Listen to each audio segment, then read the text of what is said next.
Assalamualaikum warahmatullahi wabarakatuh. Di video ini kami dari kelompok 4 pada mata kuliah perbankan syariah akan sedikit menjelaskan tentang simpanan bank dan akad wadiah yang terdiri dari pertama saya sendiri Dwi Nila Kartikasari, yang kedua Asia Mardiana, yang ketiga Mar'atus Sholihah. Simak video berikut. Assalamualaikum warahmatullahi wabarakatuh. Kami dari kelompok 4 mata kuliah perbankan syariah Prodi Ekonomi Syariah Universitas Islam Negeri Surabaya. Kami akan menerangkan tentang simpanan bank dan akad wadiah.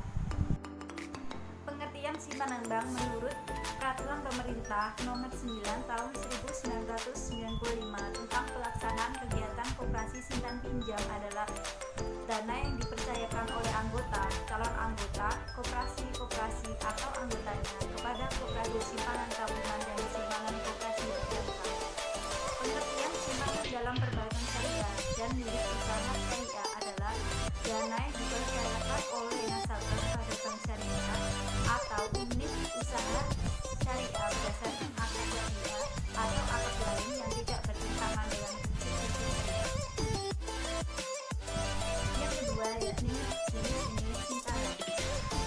Simpanan pada prinsipnya dibagi menjadi 3, yaitu dana pihak pertama, dana pihak kedua, dan dana pihak ketiga. Yang pertama yakni dana pihak pertama. Dana pihak pertama sangat diperlukan oleh BMT, terutama pada saat pendirian. Tetapi dana ini terus berkembang seiring dengan perkembangan BMT. Sumber dana pihak pertama dapat dikelompokkan ke dalam 1. Simpanan pokok khusus atau modal penyertaan, yaitu simpanan modal pernyataan yang dapat dimiliki oleh individu maupun lembaga dengan jumlah penyimpanan tidak harus sama dan jumlah dana tidak mempengaruhi suara dan dalam rapat. Dalam simpanan ini, penyimpanan akan mendapatkan porsi SHU pada setiap akhir tahun secara proporsional.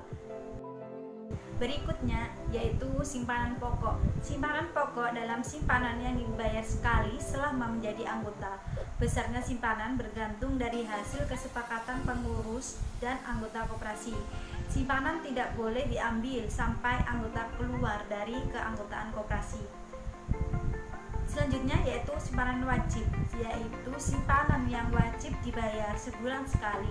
Besarnya simpanan bergantung dari hasil kesepakatan antara pengurus dan anggota koperasi. Simpanan hanya bisa diambil kembali ketika keluar dari keanggotaan koperasi. Yang kedua, dana pihak kedua. Dana ini bersumber dari pinjaman pihak luar. Nilai dana ini memang sangat tidak terbatas, artinya bergantung pada kemampuan BMT masing-masing dalam penanaman kepercayaan kepada calon investor. Pihak luar yang dimaksud ialah mereka yang memiliki kesamaan sistem, yakni mengakses dan dikelola secara syariah, baik itu bank maupun. Yang ketiga yakni dana pihak ketiga. Dana ini merupakan simpanan sukarela atau tabungan para anggota BMT. Jumlah dan sumber dana ini sangat luas dan tidak terbatas. Dilihat dari cara pengembaliannya, sumber dana ini dapat dibagi menjadi 2, yaitu 1. Simpanan lancar, yang kedua yaitu simpanan tidak lancar atau deposito. Yang pertama yaitu simpanan tabungan. Simpanan tabungan adalah tabungan dari anggota koperasi yang penyetorannya dapat dilakukan secara angsur dan penarikannya dapat dilakukan setiap waktu dengan syarat yang telah disepakati dari anggota dengan koperasi. Manfaat simpanan bank. Ada beberapa manfaat dari simpanan bank yang bisa diambil bagi penyimpan, antara lain 1. Membentuk sikap hemat. Yang kedua, menyiapkan hari depan yang lebih baik. Yang ketiga, mencegah dari sikap boros. Yang keempat, memenuhi kebutuhan secara mendadak. Yang kelima, yakni keamanannya terjamin. Yang keenam, lebih praktis dan simpel. Yang ketujuh, dapat mengelola keuangan dengan lebih terencana. Ada juga manfaat dari simpanan bagi koperasi. Yang pertama, meningkatkan modal koperasi. Yang kedua, sumber dana penyaluran pembiayaan kepada anggota koperasi. Yang ketiga, sumber dana penyaluran pembiayaan kepada anggota koperasi. Yang keempat, dapat digunakan sebagai jaminan pembiayaan. Oke, saya di sini akan menjelaskan tentang akad wadiah. Yang pertama, pengertian wadiah. Wadiah berasal dari kata wada, yang artinya meninggalkan, meletakkan, atau juga titipan. Maksudnya, menempatkan sesuatu yang bukan pada pemiliknya untuk dipelihara. Jadi, wadiah adalah penitipan dana antara si pemilik dana dan penerima titipan yang dipercaya untuk menjaga dana tersebut. Yang kedua, tujuan dari akad wadiah. Tujuan dari akad wadiah tersebut adalah untuk menjaga keselamatan barang itu sendiri dari berbagai masalah seperti pencurian, perampokan, atau juga kemusnahan yang tidak disengaja. Yang ketiga, syarat dan rukun wadiah. Yang pertama, orang yang berakad. Syarat dari orang yang berakad haruslah berakal, balik, dan juga atas kemauannya sendiri. Yang kedua, barang yang dititipkan. Syarat dari barang yang dititipkan haruslah bisa dikuasai atau juga bisa dipegang. Yang ketiga, ijab dan qabul, yakni terdiri dari sihat, ijab, dan qabul itu sendiri. Yang keempat, yakni landasan hukum wadiah, yakni salah satunya terdapat di Al-Quran pada surat Al-Baqarah ayat 283.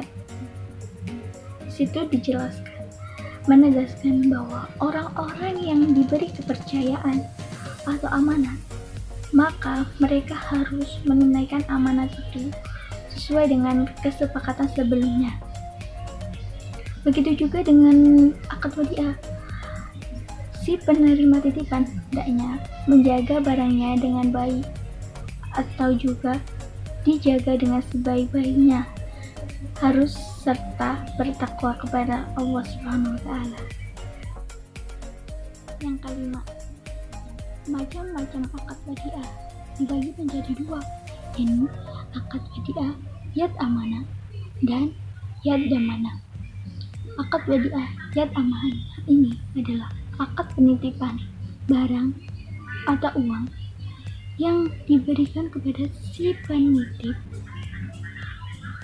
untuk menjaganya, akan tetapi tidak diperkenankan untuk memakainya, dan apabila terjadi kelalaian ataupun kerusakan yang disebabkan oleh penitip tidak bertanggung jawab. Sebagai gantinya, si penitip haruslah sebaiknya memberi bayaran atau tidak kepada si penerima titipan tersebut. Yang kedua, wadiah yad damanah.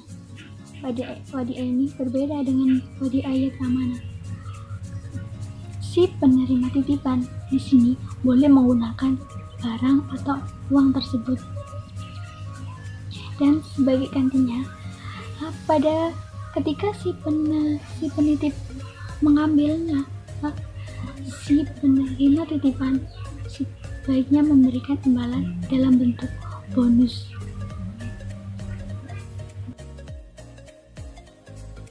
Selanjutnya adalah aplikasi wadiah dalam perbankan syariah. Jadi aplikasi wadiah dalam perbankan syariah ini ada dua. Yang pertama adalah wadiah yad amanah dan wadiah yad damanah. Kalau wadiah yad amanah adalah akad penitipan barang atau uang di mana si penerima titipan tidak diperkenankan atau tidak boleh menggunakan barang yang dititipkan tersebut. dan tidak bertanggung jawab atas kerusakan, kelalaian yang tidak disebabkan oleh si penerima titipan. Adapun barang-barang yang dititipkan, contohnya harta benda, barang berharga, dan dokumen. Lalu, wadi'ah domana. Wadi'ah domana ini berbeda dengan wadi'ah amanah tadi. Kalau wadi'ah domana ini adalah akad penitipan barang atau uang, di mana si penerima titipan bisa menggunakan atau memanfaatkan barang yang dititipkan tersebut dengan atau tanpa seizin si penitip, dan bertanggung jawab sepenuhnya atas barang tersebut, dan wajib mengembalikannya secara utuh. Contoh-contoh aplikasi wadi'ah ini, contoh wadi'ah domana itu ada dua, giro wadi'ah dan tabungan wadi'ah. Kalau giro wadi'ah adalah simpanan yang bisa diambil kapan saja, sedangkan giro wadi'ah simpanan yang hanya bisa diambil berdasarkan syarat-syarat tertentu. Berikut adalah contoh skema akad wadi'ah amanah dan akad wadi'ah domana.